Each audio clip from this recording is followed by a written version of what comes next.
Calorosas saudações, bem-vindos ao meu terceiro canal, um canal onde eu coloco vídeos que não estão dentro da ótica editorial do primeiro e do segundo canal, têm mais a ver com a atualidade. Aqui falamos de tópicos esporádicos que simplesmente me apetecem falar. Portanto, se ainda não subscrevem o canal, subscrevam para chegarmos aos 10 mil subscritores. Metam like também, partilhem e código SOUSA10 na Prozis para 10% de desconto no segundo link da descrição. Como podem ver, ou quando fizerem compras no site diretamente, como podem ver pelo título, hoje vamos falar sobre o que é o wokeismo e isto vai ser um vídeo simples, sem muita edição. É apenas a minha explanação, quero também deixar a nota que isto também é a minha perspectiva pessoal, não é uma verdade absoluta. Portanto, sintam-se à vontade para concordar, refutar, acrescentar nos comentários o que acharem. Mas nos dias de hoje é muito comum nós ouvirmos falar em wokeismo e às vezes não se faz bem um aprofundamento daquilo que é o próprio wokeismo nos dias de hoje, não é? Portanto, utiliza-se o termo, mas às vezes não se sabe bem de onde é que vem e o que é que significa propriamente. Eu diria que é mais fácil nós irmos perceber de onde é que isto vem, não é? No meu entender, vem claramente do pós-modernismo francês. Eu até vou meter aqui uma foto dele, de um filósofo francês chamado Jacques Derrida, em determinado aspecto também de Foucault, mas principalmente de Jacques Derrida. Ora, e porquê é que isto é importante percebermos de onde é que vem? Porque estas visões do wokeismo desafiam aquilo que eram as normas sociais regentes no passado, a visão moderna. A visão do Jacques Derrida, no caso, como podem ver aqui na imagem, é uma visão pós-moderna em que nós passamos a ter uma relativização das coisas muito maior. E de onde é que isto vem? O Jacques Derrida tinha uma teoria, uma tese, que era a desconstrução. E na tese da desconstrução, ele dizia que as próprias palavras tinham significados e esses significados dentro das palavras tinham inevitavelmente oposição e relações de poder, quase como se fosse uma espécie de hierarquia. Por exemplo, a palavra mesa pode ter vários significados dentro da própria palavra em si. Castanha, que é a cor da mesa, ou normalmente é a cor das mesas. Pernas, porque as mesas também têm pernas. Madeira, ou seja, há várias coisas ali com significado que podem também ter significado dentro da palavra mesa. Mas o significado opressor, entre aspas, é mesa, porque é esse que fica perante todos os outros. Ora, o que é que acontece? Esta teoria da desconstrução, esta tese da desconstrução do Jacques Derrida, fazia divisões. Ele não chamava opressores e oprimidos, mas já lá vamos. Mas indiretamente era, não é? Porque havia um significado opressor que ganhava relativamente a todos os outros significados oprimidos. O que é que acontece? Mais tarde, na academia, nomeadamente através de correntes filosóficas mais à esquerda, o que acontece foi um transporte desta visão da desconstrução das palavras em significados opressores e oprimidos, ou melhor, dominantes e dominados, se quiserem, e transportou-se isso para a vertente social. E o argumento que era feito a nível académico mais à esquerda era, bom, se isto acontece nas relações entre as palavras, também irá inevitavelmente acontecer nas relações sociais entre as pessoas.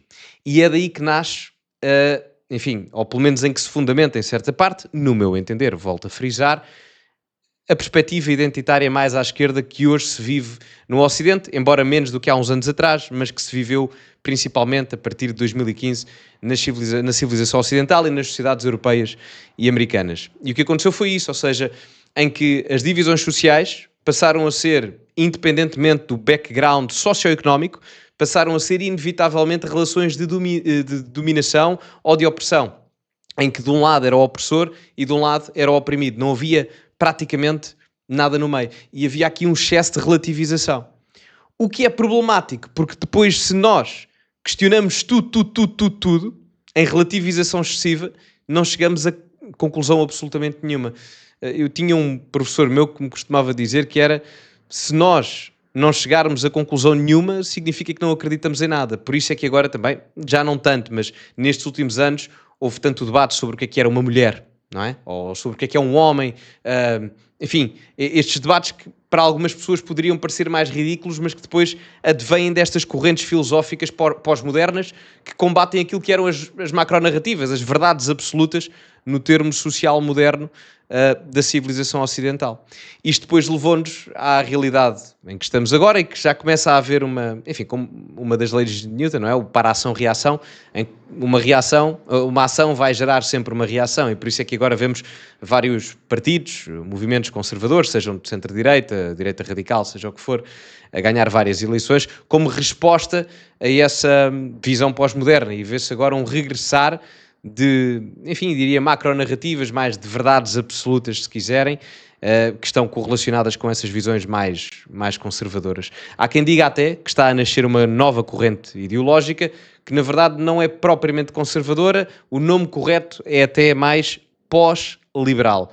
O que não deixa de ser interessante, porque só aqui para concluir, eu não quero que o vídeo seja muito longo, mas em 90 e tal, creio eu, o Fukuyama escreveu o livro O Fim da História, onde ele dizia que a história tinha acabado, entre aspas, porque tínhamos chegado ao zénite qualitativo dos regimes a nível global, porque a história estava descoberta, porque eram as democracias liberais que iriam dar as melhores qualidades de vida às pessoas e que o mundo inteiro iria caminhar nesse sentido. Passados 30 anos vemos que não é isso que está a acontecer, a democracia em determinado aspecto está num processo de regressão democrática, ou seja, há aqui alguma complicação e vemos que afinal o fim da história não era assim o fim da história, não é? Portanto, como é que se chama? Envelheceu como leite, não é? Há que envelhece como vinho, outros envelhecem como leite.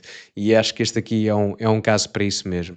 Portanto, para sintetizar isto, não é? Para também não tornar o vídeo muito maçador, mas se quiserem vídeos mais longos, eu posso fazer, mas digam-me a vossa opinião nos comentários.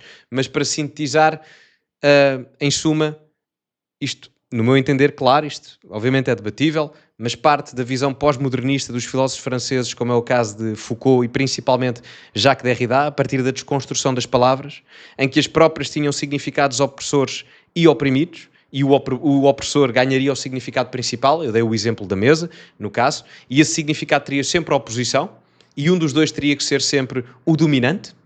E isso depois, mais tarde, por correntes académicas mais à esquerda, foi transportado da versão léxica das palavras para a versão social, entre as relações, entre as pessoas. E, portanto, as questões de identidade sexual, de identidade étnica, seja o que for, acabaram por ter estas relações divididas entre opressores e oprimidos. E daí parte muito esta visão filosófica do wokeismo, que agora me parece estar menos intensa do que estava há poucos anos atrás. Mas digam-me a vossa opinião nos comentários, o que acham sobre isto.